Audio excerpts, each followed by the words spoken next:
My fellow St. Martiners, residents and visitors of our beautiful island, ladies and gentlemen, good afternoon. Today is exactly 22 years ago when Hurricane Louise struck St. Martin and left a trail of destruction in its wake. Normally, on a day like this, we would be looking back and reflecting on how that incredible storm changed our lives. But today is not a normal day.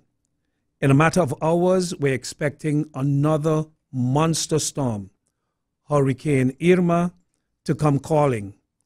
While the lessons we learned from Louise may give us some measure of comfort to face the dangers Irma poses, I want to assure each and every one of you that the most important thing we must safeguard is life itself. By now, you should have completed all the necessary preparations, including taking care of your pets. Irma is a very serious hurricane and by now is a Category 5 storm. All the comparisons with Louise may pale given Irma's current trajectory and the prevailing weather conditions. The true character of a people is revealed in how they face disaster and confront adversity. We have been down this road before and showed the world that we are a resilient people who, despite our differences, come together in moments like this to overcome any challenge that may test our resolve. I call on you today to once more show that what we are made of as a people. We need to look out for our family members, our friends, and our neighbors, not after the passage of the storm, but even before it passes through here. Those of you who think your homes may not be safe enough should immediately seek shelter with family, friends, or neighbors until the storm is over. Invite someone you know who may need a safe place to stay to ride out the storm with you. Now more than ever before, we must show that we are indeed our brothers and our sisters' keepers. This afternoon, we had an Emergency Operations Center EOC meeting, and we have decided on the following. We will open 7 hurricane shelters as of 4 o'clock today. Once again, we will open 4 hurricane shelters as of 4 o'clock today. I know the closure or the opening of the shelters has generated some controversy. However, this is not the time to debate if the decision then was a good one or the decision now is even a better one. We are hours away from a possible direct hit by a very powerful storm. Our focus now should therefore be on staying alive and securing our properties as best as we can. The 7 shelters which will open as of 4 o'clock this afternoon are as follows. In the Phillipsburg area, we have the New Testament Baptist Church. In Middle Region, we have the Sister Marie Lawrence Primary School. In Belvedere, the Belvedere Community Center. Dutch Quarter, we have the Dutch Quarter Community Center.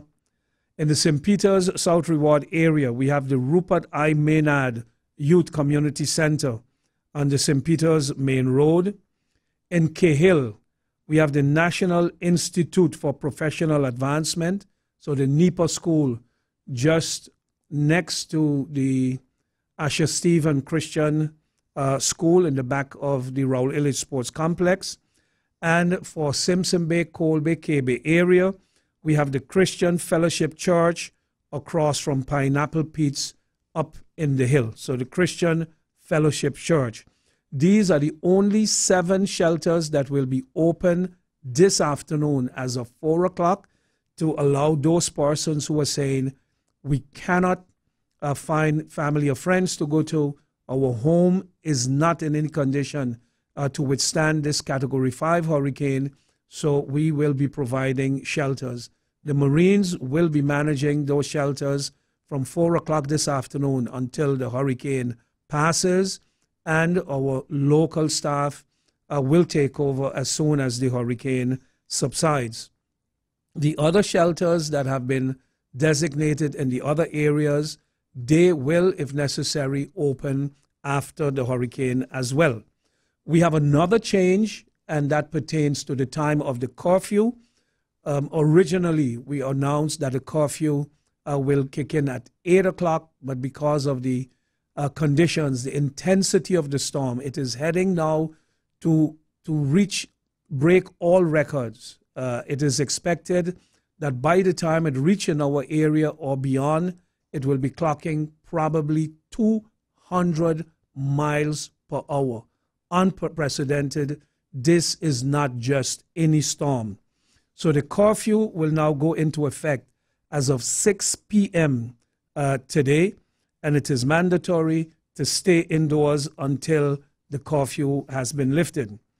I cannot stress enough how necessary it is to obey the curfew. It is for your own safety and the safety of others. The curfew will be lifted as soon as conditions permit, that is after the hurricane has passed and the relevant government agencies have completed the damage assessment. The EOC, we will meet again on Thursday morning at 9 a.m. to evaluate the situation and decide on the curfew and the way forward. Nobody, and I repeat, nobody should be on the road during the curfew.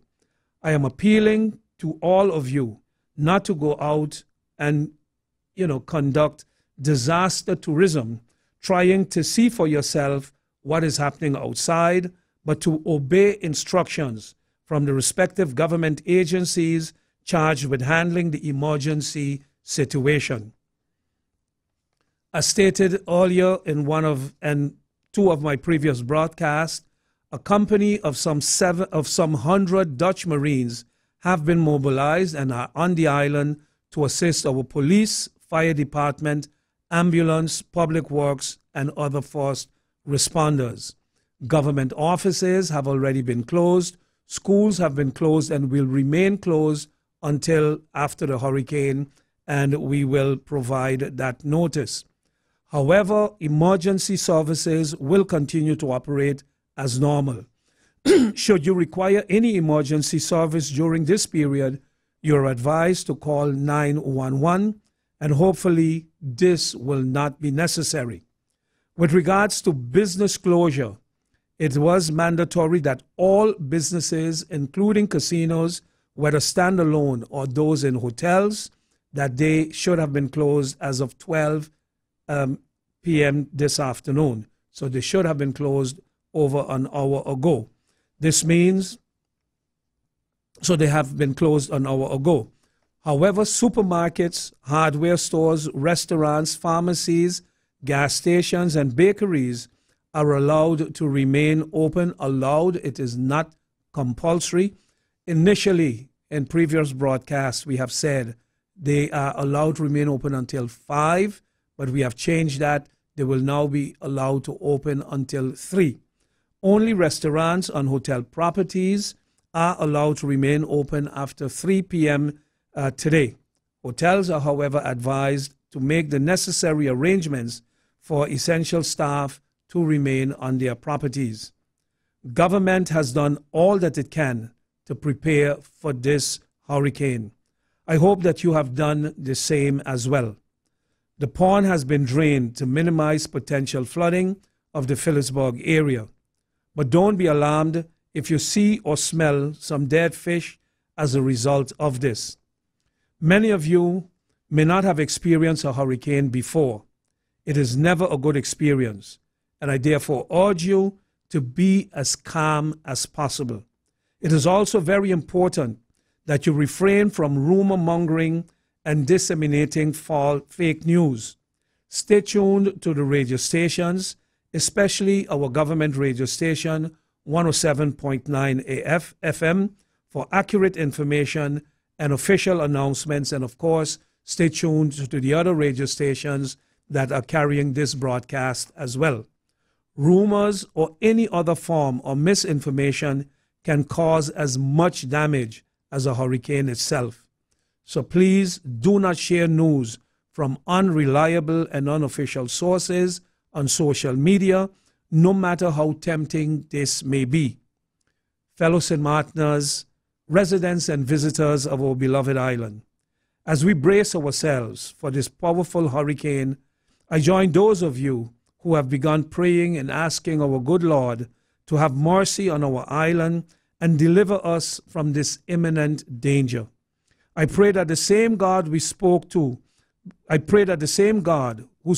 the storm to calm it down will do the same to calm down Hurricane Irma. Be strong, be courageous, and above all, be safe. We are in this together. By the grace of God, we shall overcome. As they say, this too shall pass. God be with you. God be with all of us. God be with St. Martin. Thank you very much, Prime Minister, for your national address. And, of course, there's some topics that I picked up that I would like to ask you some questions just to bring clarity. You have just come out of an AUC meeting earlier today. You've discussed and also mentioned that there are some changes that are taking place in regard to closing of the businesses and stores. Yes. There are some exceptions. There's also a change in the status of the curfew. There's also a change in the status of shelters. But let's begin first and foremost by looking at the overall discussion coming out of the AUC. Store closures. Are they still expected to close at 5 p.m. and which stores are the ones that are exception to the rule? No, Cedric. We have decided because of pulling the curfew forward, because of the condition of the storm, we think it is really severe. Not we think, it is. All indications are, as I indicated, it will be, it is a Category 5, and the winds will be clocking now already 175 miles, and we expect it to exceed 200 miles. So we are asking people to observe the curfew and get off the road by 5, 6 o'clock. 6 o'clock the latest. Anybody should be on the road. But the stores should have closed already by 12. And those that we allowed to remain open, bakery, grocery stores, hardware stores, pharmacies, and supermarkets, they can remain, they're not compulsory, they can remain open until 3. But after 3 o'clock, they too should shut down doors, close their doors, and send home their staff. One of the key things that we're seeing with this system gradually as it's making its way here is an increase in storm surge. So that means our coastal areas are in danger. People living on the coast, what should they do? Cedric, that's one of the other things that we want to emphasize. We don't want to scare people. We don't want to, make people panic. But there are all indications that the coastal areas will undergo some possible flooding. That is possible in the cul-de-sac area. That's possible in Cold Bay, Simpson Bay, and in Phillipsburg. People who, like we were discussing in the meeting also today, at a given moment, I would rather be in a home that is, 4 or 5 inches with water in it than to be in a home that has been completely blown away. So those persons who are in the areas that can possibly flood, we are asking those people to take the necessary precautions. If you want to be dry, find a family member to go up, where it is dry. I can understand people saying, I do not want to leave my home. Also, that too is a possibility. But those people who are living in the areas where we know from 22 years ago, the condition of the homes that were totally destroyed and people became homeless, we have been listening. It is not that we have not been listening to the persons who are saying, hey, open up the shelters. But we also wanted to ensure that people would be their brothers and sisters keeper, that we would look out for our family and our friends. So we are telling people right now, if you feel not safe, the shelter is not a hotel room. The shelter will not be providing you with a bed. The shelter will not be providing you with any food stuff. So make sure you pack your bags as you listen to me now. If you want to be in a shelter, we will announce them once again, what those, which those shelters are. 7 shelters have been earmarked to be opened this afternoon at 4 o'clock.